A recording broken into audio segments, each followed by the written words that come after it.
Tonight, with rising tensions in the Middle East, will there be an all-out war after the dangerous escalation between Israel and Hezbollah already? The moment, one of hundreds of airstrikes slamming into a neighborhood in southern Lebanon.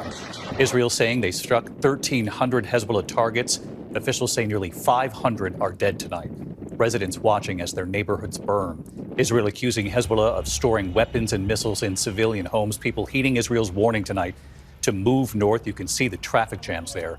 A dash cam capturing a rocket landing in front of this vehicle right here. There's no word tonight on the driver's fate.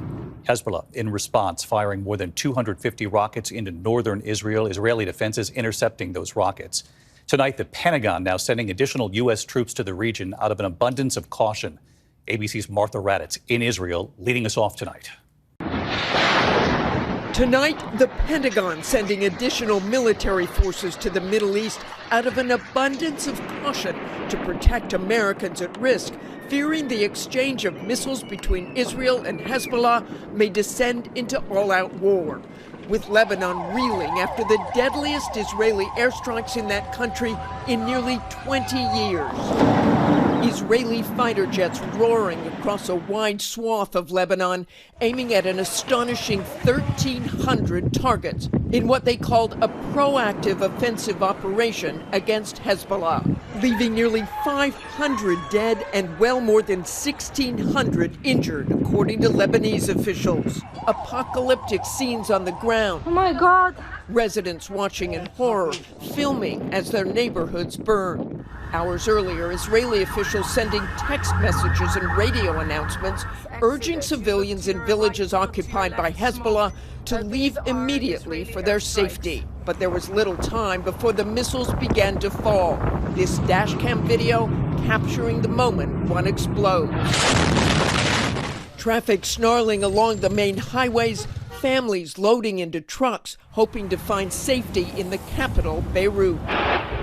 The Israeli Defense Forces accusing Hezbollah of storing munitions in civilian homes, claiming these videos show what appears to be a cruise missile hidden inside these collapsible walls. Already, Hezbollah launching counterattacks, more than 250 rockets, some hitting near Haifa, the country's third largest city.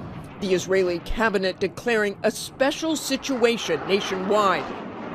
Let's bring in Martha Raddatz again live in the region for us tonight. Martha, how concerned is the U.S. about this conflict escalating into an all-out war here?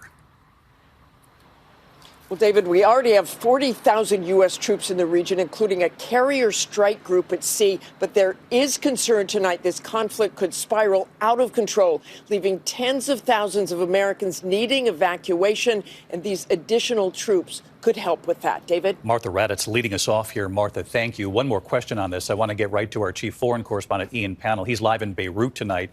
And Ian, you and I were both on the ground covering Israel's war with Hezbollah nearly 2 decades ago now. What's the real concern tonight after what we've witnessed already here? I think the civilian casualty rate is likely to climb, not least because, like Hamas, Hezbollah comes from these local populations. That is where they store and fire weapons from, and then that brings retaliation. And Hezbollah has a lot more firepower, fighters and external support than Hamas. That means they can damage Israel much greater. I mean, according to the organization, they're capable of hitting almost anywhere in Israel, and we haven't seen even the least of their firepower yet. Israel's invasions and wars in the past ultimately didn't make the country safe or diminish Hezbollah. So what can Israel really do differently this time? David? Ian Pannell and Martha Raddatz both in the region for us. Ian, thank you.